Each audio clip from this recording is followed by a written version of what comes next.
하나님의 말씀 같이 보겠습니다.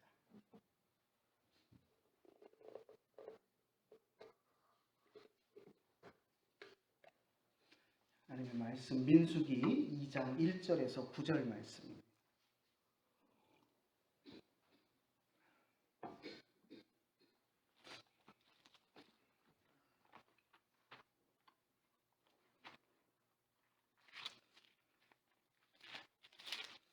성경 195페이지입니다. 민수기 2장 1절부터 9절 말씀까지 우리가 천천히 한 목소리로 같이 읽겠습니다.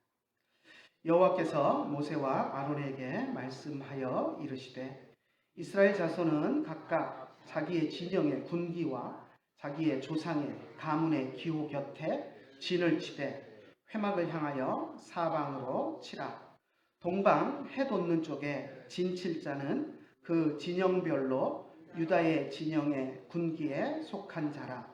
유다 자손의 지휘관은 암미나답의 아들 나손이요 그 군대대로 계수된 자가 74,600명이며 그 곁에 진칠 자는 이사갈 지파라. 이사갈 자손의 지휘관은 수알의 아들 느다넬이요 그의 군대로 계수된 자가 54,400명이라. 그리고 스불론 지파라. 스불론 지파의 지휘관은 헬론의 아들 엘리압이요 그의 군대로 계수된 자가 57,400명이니 유다 진영에 속한 군대로 계수된 군인의 총계는 186,400명이라. 그들은 제1대로 행진할지니라. 아멘.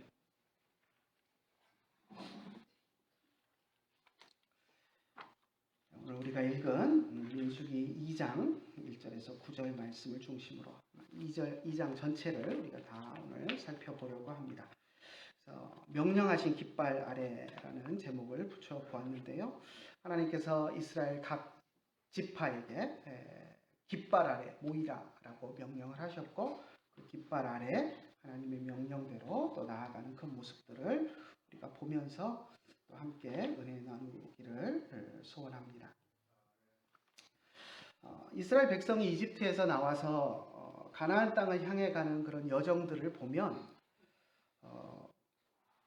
우리의 신앙의 여정과 많이 닮았다라고 하는 그런 생각들을 하게 됩니다.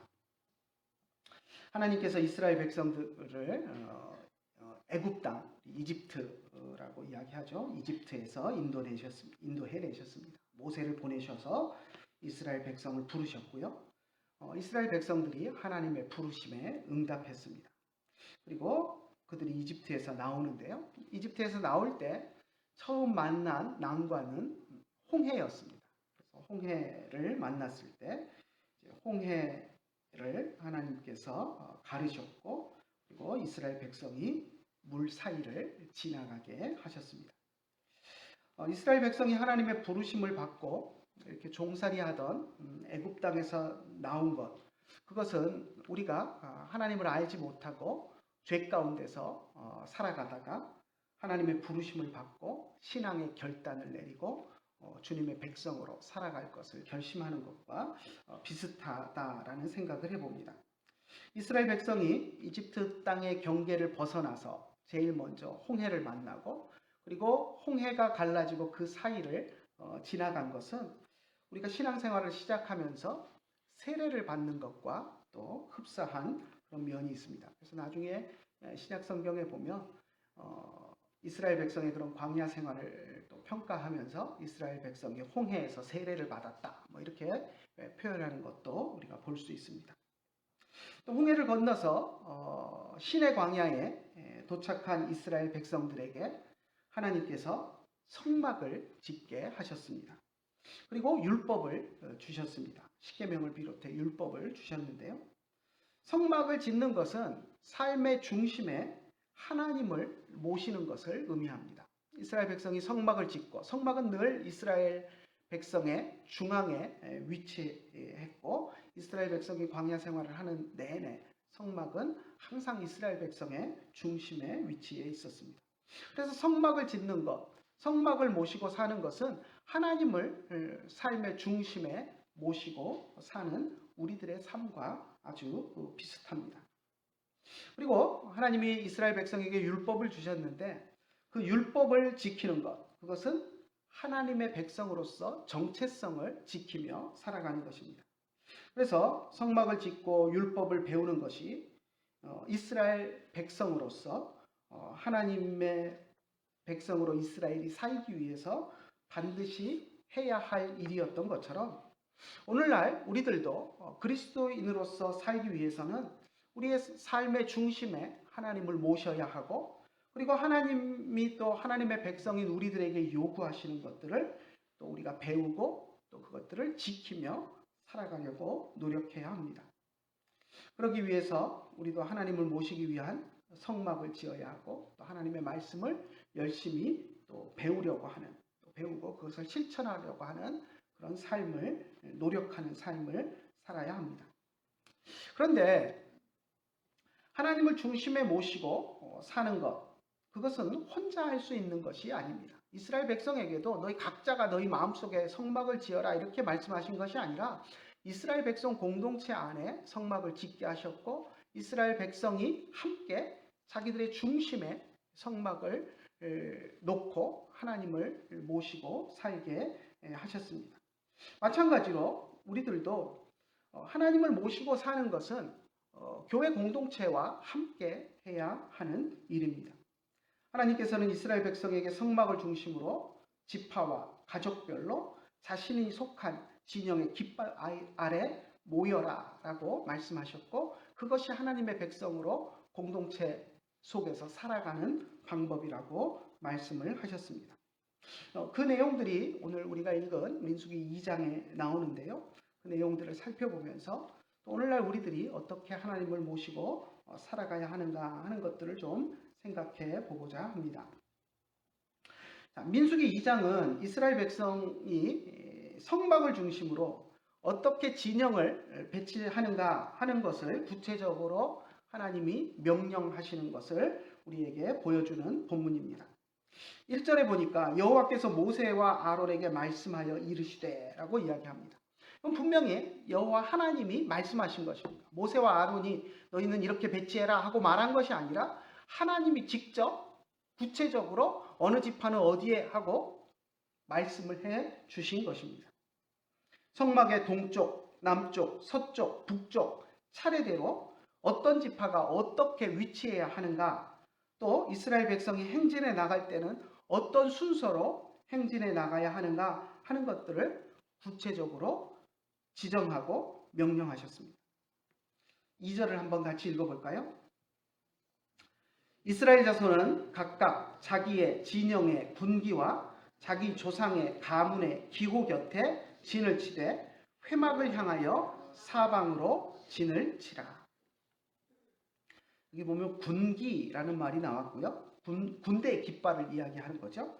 자기 진영의 군대 깃발을 이야기합니다. 여기서 이 진영이라고 하는 것은 지파별로의 것을 이야기하는 것이 아니라 세 지파씩 동서남북으로 이렇게 하나님이 묶어 주셨는데 그 세 지파가 하나로 구성된 그 진영을 이야기합니다. 북쪽 진영, 동쪽 진영, 남쪽 진영 이렇게 진영별로 나눠진 그 진영의 군기 아래 모이고 자기 조상의 가문의 기호 곁에라고 하는데, 여기서 이 기호라고 번역한 것도 어떻게 보면 깃발과 비슷한 그런 것입니다. 자기 가문의 상징, 그러니까 지파별로의 또 지파를 상징하는 깃발이 있어서 그 깃발 아래 진을 치라라는 것입니다. 그러니까 지파도 소중하지만 하나님이 또 지파별로 묶어주신 그 동서남북 진영에 그것도 중요하다라는 것을 이야기합니다. 그래서 하나님이 묶어주신 그 진영의 군기 아래, 또 각 지파의 깃발 아래 각각 그곳에 진을 치고 그곳에서 이제 생활을 하라라는 명령입니다. 마지막 줄에 보면 회막을 향하여 사방으로 진을 치라라고 말씀을 하셨습니다. 자, 하나님이 거하시는 회막, 성막을 중심으로 해서 중심에 성막을 놓고 12지파가 사방으로 둘러싸도록, 회막을 둘러싸도록 그렇게 명령을 하셨는데요. 그런데 진을 칠 때 어느 쪽에 위치하든지 그들이 바라보아야 할 방향은 하나님의 성막, 회막이 있는 곳을 바라보아야 한다라고 말씀을 하셨습니다.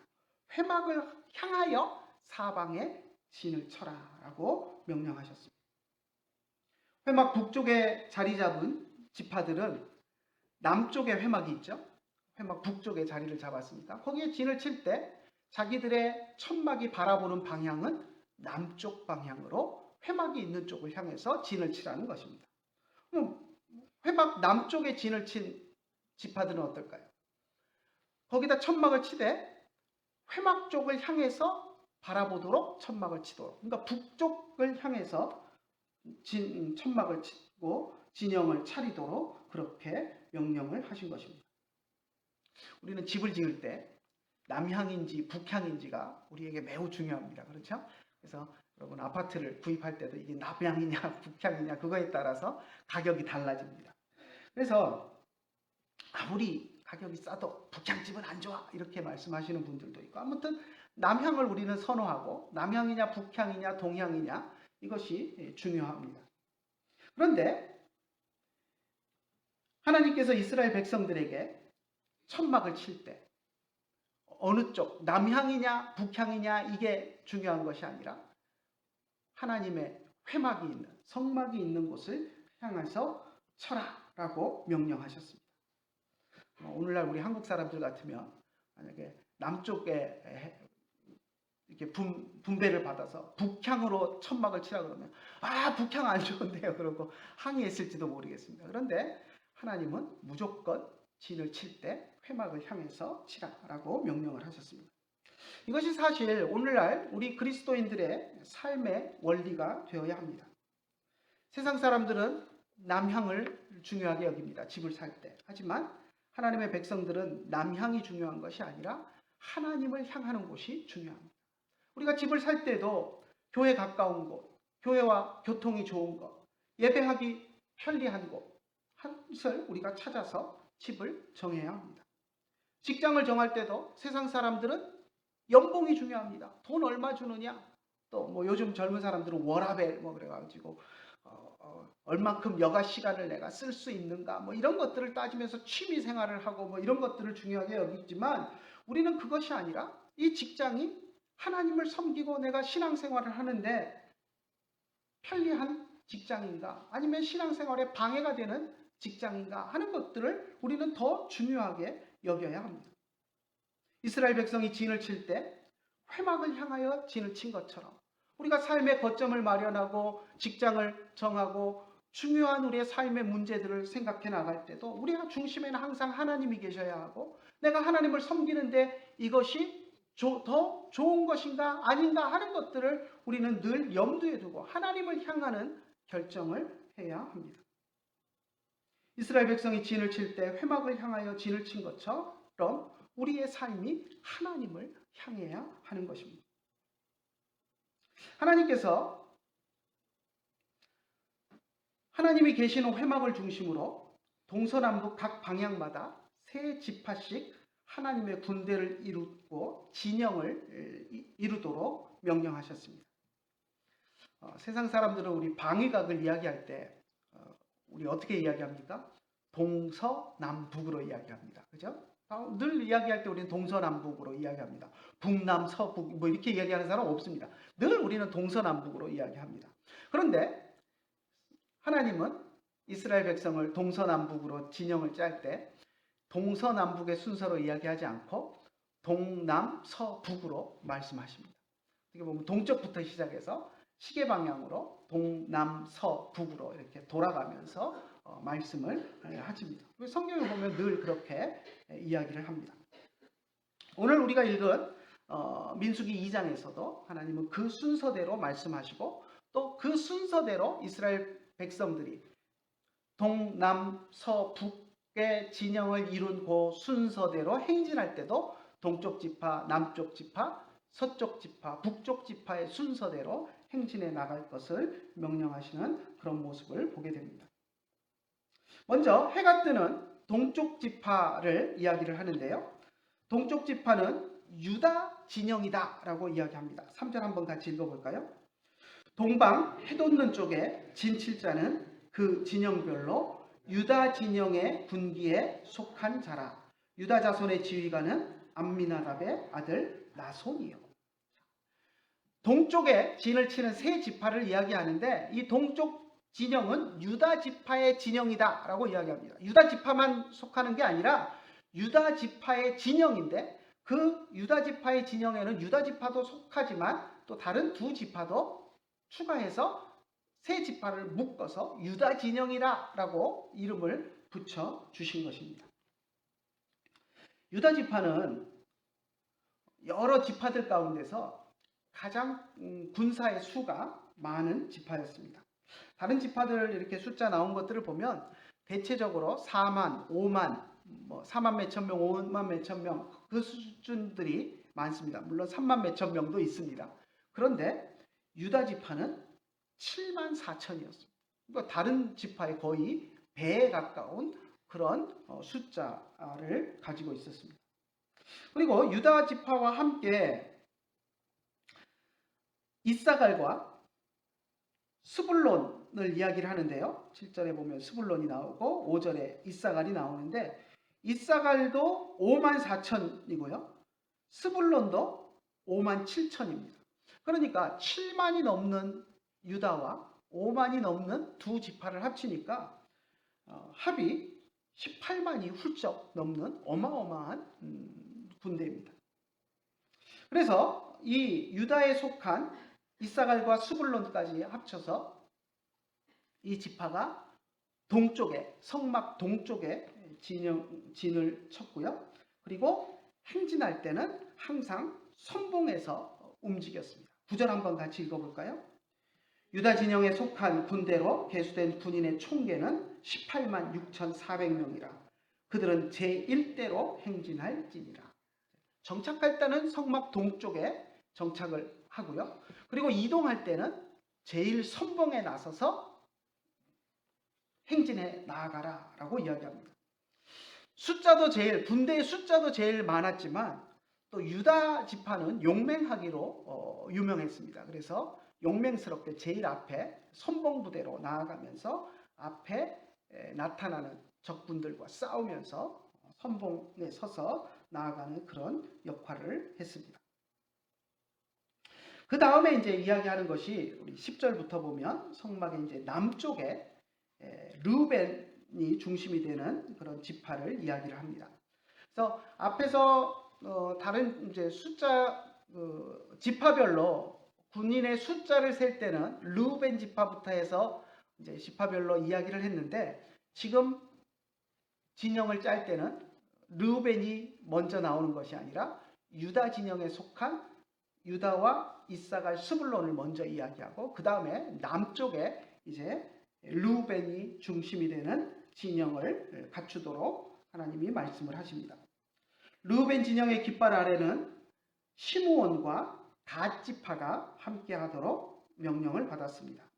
르우벤이 장자죠. 그리고 이제 시므온이 두 번째인데요. 이 두 지파 그리고 갓 지파가 이제 끼어들어와서 남쪽에 자리를 잡고 그리고 행진을 할 때는 유다 진영 뒤에 르우벤의 진영이 두 번째로 나가도록 그래서 동쪽 진영과 남쪽 진영이 잇따라서 그렇게 행진해 나가도록 하나님이 명령을 하셨습니다. 그리고 서쪽 진영 이렇게 빙 돌아가면서 이야기를 하는데요. 서쪽 진영에는 에브라임 지파가 책임을 맡았습니다. 그러니까 서쪽 진영은 이름이 에브라임 진영입니다. 그리고 에브라임 지파와 므낫세 지파 그리고 베냐민 지파가 거기에 속했습니다. 어떻게 보면 서쪽 지파는 라헬의 후손들로 이루어졌습니다. 야곱의 두 아내 가운데 라헬, 야곱이 정말 사랑했던 아내 라헬이 아이를 낳지 못하고 이제 아이의 경쟁에서 자기 몸종을 줘서 아이 낳는 경쟁을 하고 하다가 이제 마지막에 요셉과 베냐민을 낳게 되는데 야곱이 그 두 아들을 사랑했습니다. 요셉을 잃고 나서는 또 베냐민을 붙들고 막내 베냐민을 붙들고 야곱이 살아갔었는데 아무튼 요셉 두 아들 에브라임과 므낫세로 이루어진 지파들과 그리고 베냐민 지파, 그래서 라헬의 자손들로 이루어진 지파들이 에브라임 지파를 중심으로 해서 서쪽에 자리를 잡았고요. 그리고 이동할 때는 이제 세 번째로 이동을 하는 그런 진영을 구축을 했습니다. 그리고 마지막에 이제 북쪽에 나머지 세 지파가 자리를 하는데요. 북쪽 지파의 우두머리 격은 단 지파였습니다. 그래서 단의 깃발 아래 납달리 지파와 아셀 지파가 함께해서 북쪽 진영을 형성을 했습니다.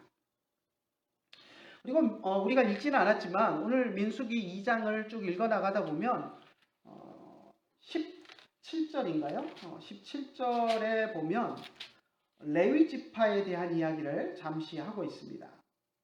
제가 쓰지는 않았는데 한번 같이 제가 읽어보겠습니다.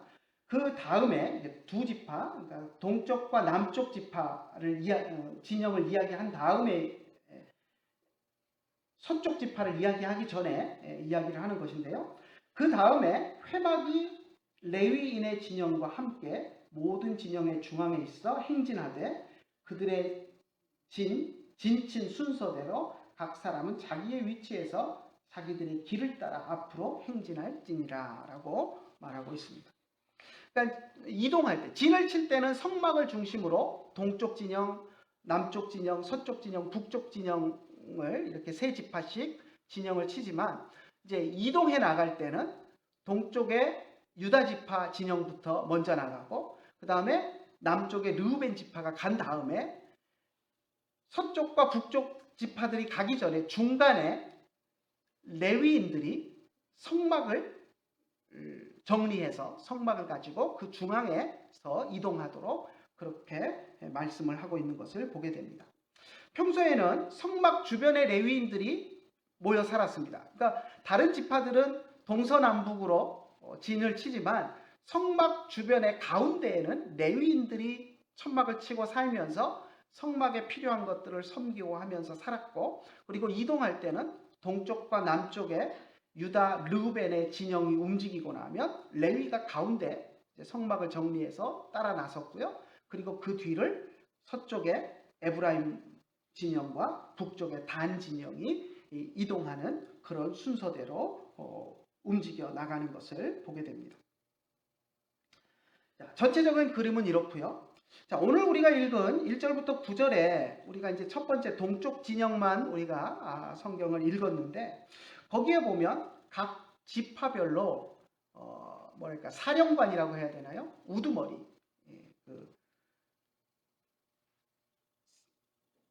우리 성경에는 뭐라고 나오냐면 지휘관이라고 번역을 해놨는데 사령관, 지휘관, 두령 이렇게 표현할 수 있는 말인데 각 지파의 우두머리 총사령관을 이야기하고 있는 것을 보게 됩니다. 그런데 여기 보면 1장에서 인구조사를 할 때 모세와 아론을 도와서 각 지파별로 한 사람씩 하나님이 지정해 주시면서 그들이 아론과 모세와 함께 인구조사를 하고 그리고 군대를 파악해서 그 군대로 나갈 사람들의 이름을 다 적어서 파병하도록 하는 그런 절차를 밟고 있는 것을 보게 됐는데 그 이름이 그대로 등장하는 것들을 우리가 보게 됩니다. 예를 들면 앞에 1장에서 모세와 아론을 도와서 유다 지파의 숫자를 세고 그리고 그들을 징집했던 그 사람의 이름이 암미나답의 아들 나손이었는데 여기서 유다 지파의 지휘관으로 이야기하는 사람도 암미나답의 아들 나손인 것을 볼 수 있습니다. 다른 지파들도 마찬가지입니다. 이사갈 지파도 5절에 보면 지휘관은 수알의 아들 느다넬이다라고 이야기하는데 이것은 1장에서 이사갈 지파의 숫자를 셀 때 모세와 아론과 함께 하도록 하나님이 명령하셨던 그 사람의 이름과 같습니다. 그러니까 앞에서 인구조사를 했던 그 사람이 단순히 인구조사 책임만 맡은 사람이 아니라 각 지파의 사령관 역할을 하는, 각 지파 군대의 사령관 역할을 하는 사람이었던 것을 우리는 분명히 알 수 있습니다.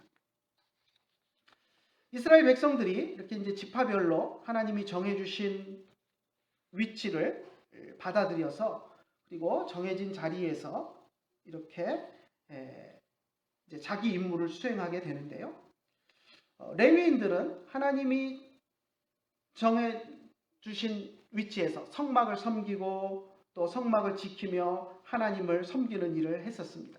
자, 그것도 중요하지만 물론 레위인들의 역할이 중요하죠. 레위인들이 성막 곁에서 하나님을 섬기고 하는 일들은 하나님이 특별히 레위인들을 구별하셨고 그들이 전쟁에 군대에 참여하지 않고 하나님을 섬기는 일을 하도록 하셨기 때문에 그 일이 중요하다라고 우리 이야기할 수 있습니다. 하지만 그 일만 중요한 것은 결코 아닙니다. 레위인들이 하나님이 명령하신 성막을 지키며 하나님을 섬기는 일을 했던 것도 중요한 일이지만 하나님께서 각 지파에게 맡겨주신 모든 자리는 그 역시 그들이 지켜야 할 소중한 자리였습니다. 레위인들에게 성막 곁을 지켜라 한 것도 레위인들에게 그 위치는 소중한 일이기 때문에 목숨을 걸고 지켜야 하는 자리였지만 유다 지파에게 동쪽 자리를 책임져라 라고 이야기하고 행진에 나갈 때는 선봉에서 나아가라 라고 이야기하셨던 그 위치도 소중한 위치입니다. 유다 지파에게 맡겨주신, 하나님이 맡겨주신 위치인 것입니다. 마찬가지로 유다와 함께 동쪽에 진을 쳤던 이사갈과 스불론 지파도 마찬가지입니다. 선봉은 유다 지파의 깃발을 세우고 유다 지파가 서지만 그 뒤를 따르며 선봉 부대를 함께 했던 이사갈과 스불론 지파도 선봉 부대로 중요한 역할을 하나님이 맡겨주셨기 때문에 그 일을 성실하게 수행하고 동쪽에 하나님이 자리를 잡게 하고 선봉 부대의 역할을 맡겨주신 그 위치에서 자신들이 하는 일들을 열심히 수행해야 했습니다. 단 지파는 또 단 지파의 깃발 아래에 속한 아셀과 납달리 지파는 북쪽에 진을 쳤고 그리고 행진할 때는 제일 후미에 꼬랭이에 따라가는 그런 역할을 맡았습니다. 그러면 그들에게는 별 볼 일 없는 자리인가요? 선봉 아니고 끝에 가니까 그냥 대충 실렁실렁 하면서 가도 될까요? 그렇지 않습니다. 마지막 위치라고 해서 그 위치가 중요하지 않고 너희는 대충 해도 된다라고 생각하는 것은 잘못입니다. 지금 전쟁의 상황입니다. 그렇지 않습니까? 군대를 이루고 지금 전진해 나가면서 가나안 땅을 향해서 나가는 그 모든 상황이 지금 전쟁의 상황이고 그래서 이스라엘의 모든 편대를 군체제로 편성을 해서 지금 이동해가는 그런 상황입니다. 적이 앞에서만 오라는 법 없습니다. 이스라엘의 위협을 느낀 적들이 이스라엘의 후면을 칠 수도 있습니다. 그럴 때에는 단 지파에 속한 진영, 북쪽에 자리했던 그 진영이 이스라엘 후미에서 후방에 나타나는 적과 싸워야 하고 또 그 위치에서 자기 자리를 지켜야 할 역할들이 있습니다. 이 모든 것이 하나님께서 각 지파와 각 사람들에게 적절하게 그들에게 맡기신 그런 일들이었습니다. 전쟁의 상황이기 때문에 어느 위치가 더 위험하다라고 말할 수 없습니다. 선봉이니까 더 위험하지. 그것은 우리의 생각입니다. 적이 어디에서 나타날지 아무도 알지 못합니다. 선봉에 선 부대는 선봉에 선 부대대로 전진하면서 적과의 일전을 치러야 하겠지만 또 드러나지 않은 적이 본진의 후미에서 또 후미가 약하다고 생각하고 공격해 올 때는 후미에 있는 단 지파, 단 진영에 속한 부대들이 또 앞서서 그들과 싸워야 했습니다. 또 같은 선봉부대 안에서도 모두가 다 전투병력은 아닙니다. 오늘날 군대도 그렇지 않습니까? 전투병과에 있는 부대도 있지만 비전투 분과들도 있습니다. 다 군복을 입은 군인들이지만 누구는 총을 들고 싸우고 누구는 탱크를 몰고 싸우고 누구는 트럭을 몰고 보급품을 보급해주고 다 역할이 분담이 되어 있습니다. 그래서 각자가 맡은 그 그런 역할에 따라 자기들이 맡았던 그 소중한 일들을, 하나님께서 맡겨주신 그 소중한 일들을 하나하나 해나갈 때 이스라엘 공동체가 모든 일들을 해나갈 수 있었던 것입니다. 오늘날도 하나님의 교회 안에는 해야 할 일들이 많이 있습니다. 목사가 해야 될 일도 있고, 장로가 해야 될 일도 있고, 권사가 해야 될 일도 있고, 또 집사가 해야 될 일도 있습니다. 또 평신도들이 해야 될 일들도 있습니다. 직분을 맡지 않은 사람들도 또 나름대로 역할을 감당해야 합니다. 어느 일이건 하나님이 맡겨주신 일은 소중한 일입니다. 인터넷에 보면 좀 교회를 공격하면서 과격한 발언들을 하시는 분들이 종종 있습니다. 목사의 역할에 대해서도 이야기를 하면서 목사는 성직이 아니다 이러면서 막 목사를 성직이라고 이야기하는 건 구약의 잔재다 막 하면서 이야기하시는 분들이 있습니다. 그건 잘못된 것입니다. 목사는 성직입니다. 분명히 하나님이 맡겨주신 직분이기 때문에 성직입니다. 거룩한 직분입니다. 그럼 집사와 권사와 장로는 성직이 아닙니까? 저는 오히려 그것들도 다 성직이라고 저는 이야기합니다. 학생들 가르칠 때 목사만 성직이 아니라 권사도 성직이고 장로도 성직이고 집사도 성직이고, 왜냐하면 하나님이 그 직분을 맡겨주셨기 때문에. 하나님이 맡겨주신 직분은 다 거룩한 직분이지 어느 것이 역할이 우리 눈에, 인간의 눈에 작아 보이고 커 보인다고 해서 커 보이는 것은 성직이고 작아 보이는 것은 성직이 아니고, 이것은 우리의 기준이고, 작은 일이라도 하나님이 맡겨주신 일은 그건 거룩한 일이고 그걸 맡아서 행하는 직분은 성직입니다. 저는 그렇게 가르치고 그렇게 주장합니다. 그리고 임직식 같은데 초청을 받아서 이야기할 때도 저는 그렇게 이야기합니다. 그래서 가끔 가다 보면 안수집사로 은퇴하시는 분들 가운데 평생 한을 품고 계신 분들이 있어요. 장로 못 됐다고. 그런데 그거 정말 잘못된 겁니다.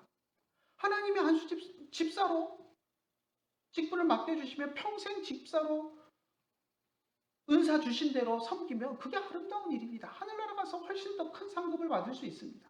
장로로 은사를 주시면 또 하나님 앞에서 장로로 평생 일을 하는 것이고, 무슨 계급인 것처럼 생각해서 뭐 집사 위에 안수집사가, 서리집사 위에 안수집사가 있고 안수집사 위에 장로가 있고 장로 위에 목사가 있는 것처럼 그렇게 생각하는 우리 한국 사람들의 그런 정서는 이거 완전히 잘못된 겁니다. 하나님이 목사의 직분을 맡겨주시면 목사로 봉사하는 거고, 하나님이 장로로 직분을 맡겨주시고 그 은사를 주시면 장로로 일하는 것이고, 집사로, 권사로 하나님이 은사를 주시고 직분을 맡기시면 그것을 거룩한 하나님이 맡겨주신 직분으로 알고 일하는 것이, 그것이 옳은 것이지, 절대 이거는 뭐보다 못한 직분인데 이렇게 생각하는 것은 아주 잘못된 생각입니다. 그래서 저는 임직식 같은 데 갔을 때, 그렇게 이제 은퇴식 하실 때 안수집사로 은퇴하시는 분들에게도 정말 하나님이 맡기신 거룩한 성직을 잘 하셨다라고 그렇게 또 칭찬하고 합니다. 우리 교회는 은퇴식 이런 것들을 이제 안 해서 그런데, 아무튼 큰 교회들은 은퇴식도 이렇게 또 성대하게 하기도 합니다. 아무튼 어떤 직책이 됐던 하나님이 맡겨주신 그 직책은 하나님이 맡겨주신 거룩한 직책이고 또 중요한 직책입니다. 그래서 이스라엘 백성들이 진영을 이루고 나아갈 때 선봉에 섰다고 그것이 중요한 직책이고 후미에 있다고 별로 안 중요한 것이 아니라, 레위인이라고 해서 레위인에게 맡겨진 것이라고 해서 중요한 것이고 나머지 군대로 나가 싸우는 사람들은 허드렛 일을 하는 것이 아니라 모두가 하나님이 지금 정해주시는 위치입니다. 동쪽에는 너는 동쪽을 지켜라. 북쪽에 자리할 것은 너다 하고 하나님이 이름을 하나하나 불러주시면서 지파별로 자리를 정해주셨고 행진할 순서를 정해주셨고 역할을 분담해 주셨을 때 그 맡은 역할은 하나님이 맡겨주신 소중한 역할이고 위치라는 것을 우리는 기억해야 합니다. 레위인만 소중한 일을 하는 것 아닙니다. 유다의 선봉에 선 유다의 진영에 속한 사람, 호렙 위에 서 있는 단에 속한 진영에 서 있는 일개 말단 군인 병사들도 하나님이 그 위치에 서서 역할을 부여해 주신 거룩한 역할을 감당하는 그런 사람들입니다. 오늘날 우리 교회 안에서도 교회 안에서 목사의 직책도 있고 장로의 직책도 있고 하나님이 다양한 직책들을 우리에게 주시지만 그것을 우리가 비교하며 어느 것은 더 고급스러운 일이고 하는 것은 우리의 잘못된 판단입니다. 하나님이 나에게 맡겨주신 것, 사람들은 그것을 소중하게 여기지 않을지라도 하나님이 나에게 서 있으라고 한 위치, 나에게 맡겨주신 그 직분이 하나님이 나에게 있게 하시고 맡겨주신 소중한 위치요 직분이라는 것을 생각하고 그 일로 하나님 앞에서 성실하게 일하고 하나님이 맡겨주신 위치에서 벗어나지 않고 그 위치를 지키는 여러분들이 되시기를 간절히 축원합니다. 군인이 그 위치를 벗어나면 어떻게 됩니까? 뭐라고 이야기하죠? 탈영이라고 이야기하죠. 너는 보초를 여기서 서야 된다 했는데 보초 안 쓰고 딴 데 가면 그 탈영입니다. 그죠? 너 이 부대에 있어야 돼. 그러고 자리가 정해졌는데 그 부대에 있지 않고 부대 밖으로 나가면 그 탈영입니다.